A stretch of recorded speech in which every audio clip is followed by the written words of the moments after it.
Welcome back to the sandwich series, where I'm on a mission to find the best sandwiches from around the world and craft every single element from scratch in my very own kitchen.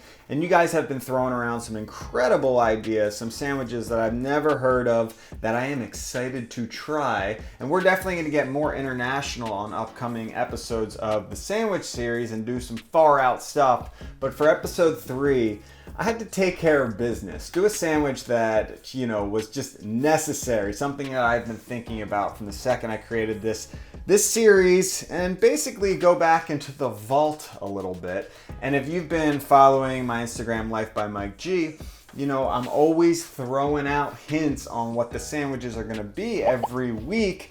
And I asked you guys what you thought it would be from the hints, and pretty much every single person said BLT. They saw the white bread, they saw the homemade bacon, and you were all very close, but not quite there. We're doing the club sandwich. And the club sandwich was such an integral part of my childhood because I grew up going to the club. My family belonged to the local country club where, you would play golf, you'd go to the swimming pool, you eat some subpar food. And because that food was decent at best, you got to find the things that, you really like, and you stick to them, of course. And the club sandwich, I pretty much got that every single time. And I did a little digging into the history books to see what the deal was with the club sandwich. And it turns out it's been around forever, since the turn of the century. I think it came over originally from England. And then, the first recipe was like in 1900 for the club sandwich. There is a rumor that club is an acronym for chicken lettuce under bacon.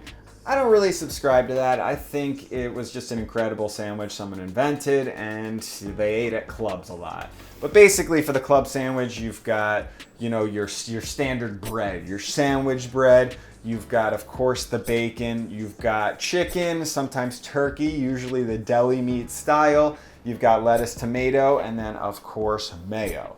For my club sandwich, we are doing the fluffiest white bread. I'm making white bread for the first time. We are making home-cured bacon, believe it or not. I'm going to teach you how to do that, and it is incredible. I'm going to show you a little technique to make some deli-style meat, and then we are going to make homemade mayo, of course, and then a little bit of fresh ingredients at the end to bring this thing together. So let's get after it, episode 3.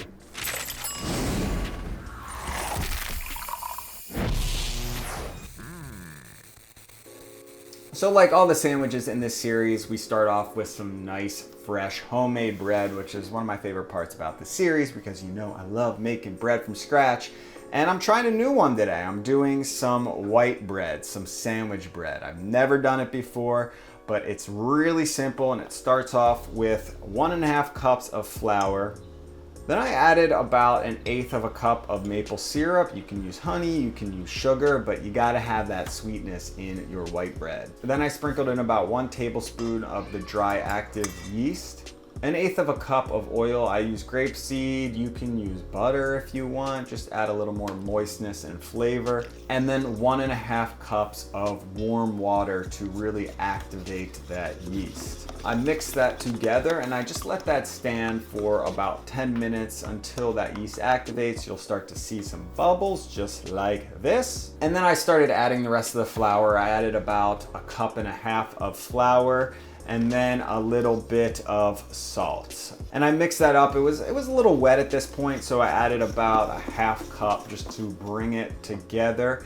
And then what I like to do with bread is just let that sit, let the glutens relax. You're gonna have a much easier time if you just let that sit for like 10 minutes and then come back to it. Now all you have to do is knead this up. I added a little bit of flour to the board, and just add flour whenever it starts sticking, and knead it for about 5 minutes, and you should have a nice supple dough. You don't have to go crazy with the kneading, but it should look something like this.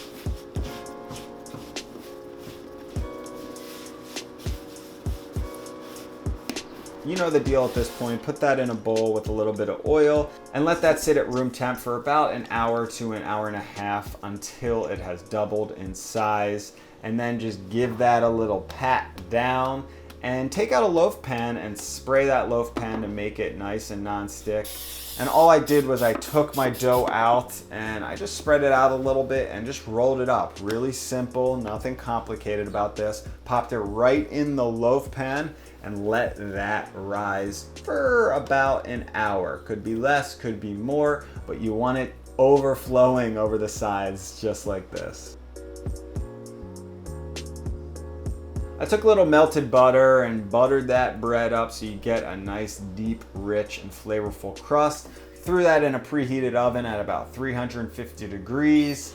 And look at this beauty. Look how airy and incredible. It's very rewarding to make white bread because it is so fluffy.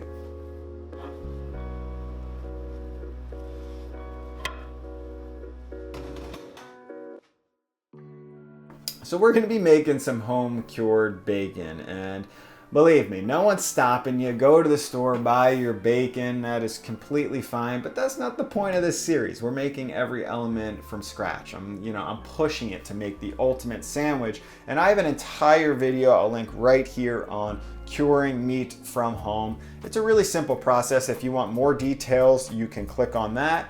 But I'll just give you the basics right here. I got some nice pork belly from the butcher. You always want high quality meat when you're curing meat at home. And this is the salt method. There's another method that's a little more complicated that I cover in the video. This method is really easy. Just completely cover your meat in salt and let that sit out at room temperature for about 12 to 24 hours. The longer you go, like close to the 24-hour point, the saltier it will be. If you want it a little less salty, do the 12 hours, and you'll see that the moisture will pull out of the meat. You'll start to see it coming into the salt, and then you're just gonna brush that off. Just completely brush that off into the sink. And then you're ready to season it up. You can take whatever you want. I just did some fresh cracked pepper. I love the peppered bacon. You can't beat it. And then I tied it up with a string. And then hang that in your fridge. The fridge is a great environment for that to dry out and cure.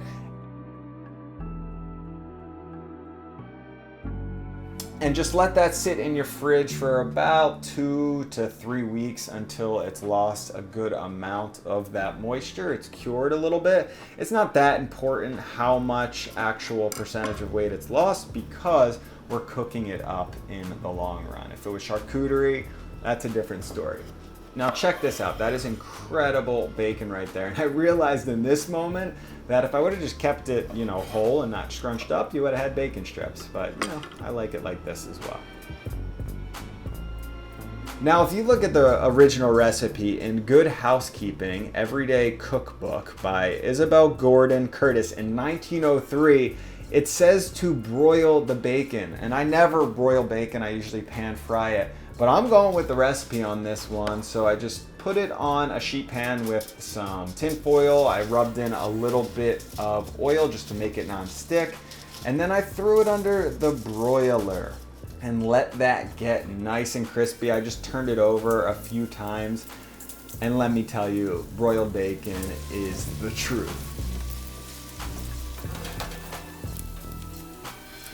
If you think I'm not taking a quick intermission to sample this bacon that I worked so hard on, this is 3-week bacon, something like that.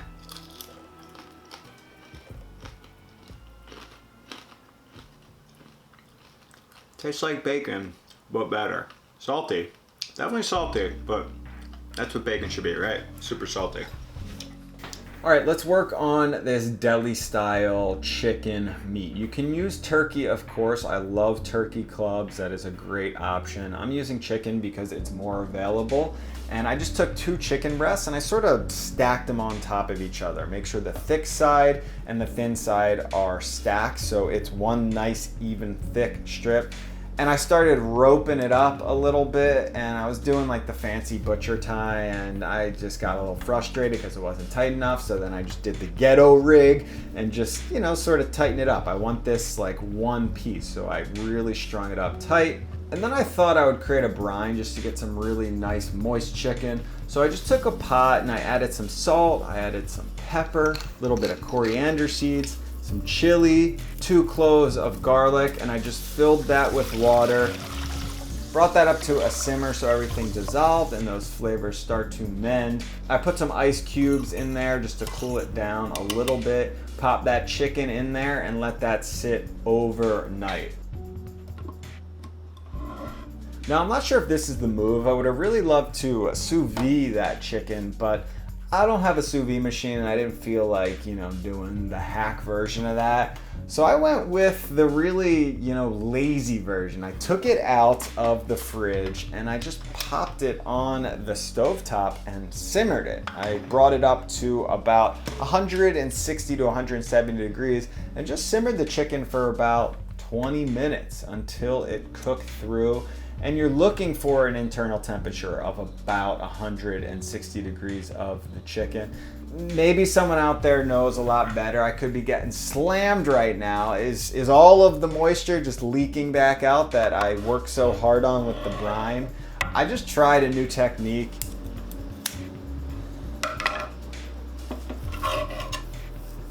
Note to self, let the chicken cool for at least a day. These are beautiful slices here that I wasn't getting when I let it cool for like 2 hours. Oops. So the last homemade element is some mayo, and it's a great excuse to make some homemade mayo. I rarely make it, but it's awesome. Once you make mayo, you have it around for a while, and it's so much better than the store-bought stuff. So I took a whole egg, and this is actually a tip from my brother Josh. If you use whole egg, most people use egg yolks. A whole egg will be a little lighter and not just appearance, but flavor. And I just whipped that up a little bit, got it started, and just start emulsifying oil in very slowly. That's the key. Just pouring it in, just little by little, and just whisking that up until it starts emulsifying and thickening into your mayo. I like adding my ingredients after, so I added a little bit of salt, a tiny bit of lemon zest, and just a little squeeze of lemon, and just whisk that up. Poured it in a jar. The mayo was actually feeling a little thin. It wasn't feeling thin, it was looking thin. I ran the emulsion blender through it a few times and it thickened it up so much. Look at this.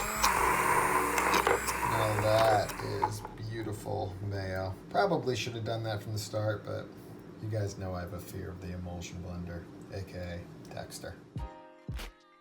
So to me, a club sandwich would not be complete without a very special drink, which is a Shirley Temple. A drink that when I was a young lad getting these club sandwiches in the club, I would get Shirley Temples all the time. I was obsessed with them because you think you're cool. You think like, oh my God, I got this cocktail thing with these cherries in it. But that's what a Shirley Temple is. It was created for Shirley Temple, the actress, because she was underage at these, Hollywood events. And the bartender wanted to make her a cocktail that she could drink. So we're gonna do the adult version of that to pair perfectly with the club sandwich. A good bartending tip is I pour in the vodka before the ice goes in, so you really get a good gauge of actually how much liquor is going in there. Then I top it with ice. And I went in with a little bit of ginger ale. You can do a lemon lime soda. And then go in with a little bit of the grenadine. That used to blow my mind watching the bartender do that when I was a little kid. And then I top it off with some club soda. And you cannot miss the cocktail cherries. That is the most important part. And on a good day, I was getting like 10 of those in my drink. I was freaking obsessed with those things. All right, we are ready to build this thing. One of my favorite sandwiches ever. And let's cut into this incredible bread. And look at that glorious, that is like some Wonder Bread on crack right there. I know this is super sacrilege. Putting fresh bread into the toaster doesn't really make sense because it's a little warm already, but it's not a club sandwich without some toast marks, without some crispy bread, so I had to get it toasted. I took my toast and then just hit it with a nice layer of mayo, went on with my sliced up chicken, Then I sliced up some beautiful, ripe Jersey tomatoes, the best tomatoes in the world. And please, if you're making this out of season, I would just avoid the tomatoes. Don't go to the grocery store and get some tomatoes. That is the easiest way to ruin a sandwich. And then I just went on with a little bit of lettuce, topped it with the bacon, and then I put on another slice of bread with mayo on that. And some would say to stop here, but to me, the double-decker club sandwich is where it's at. So let's make another layer.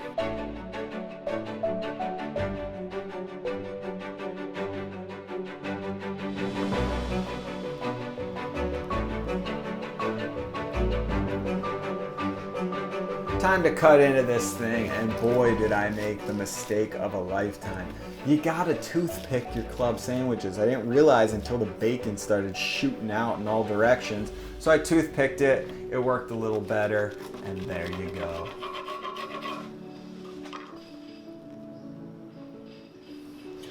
Woo! That was a serious build. That's pretty much what this is. This is food architecture right here at its finest, and I love it. Oh my God, I don't know when the last time I've had a club sandwich is, but just the look of it is bringing me back.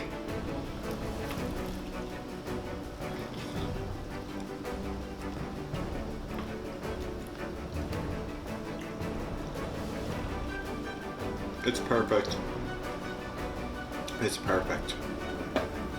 What can I say? This sandwich is just incredible. The combinations of flavors here, it makes sense why it's really stood the test of time for centuries at this point. With all of the crazy sandwiches out there, this thing still is one of my favorite. I like enjoying it with a little bit of coleslaw, maybe a pickle. You can of course do potato chips and fries. That's also very classic. And then Shirley Temple. I'm gonna enjoy this meal. See ya for episode 4. Remember to follow Life by Mike G if you want to see some teasers of the actual sandwiches before they come out. I'm also giving away prizes for people who get it correctly. But it's time to enjoy the second half. See you next week.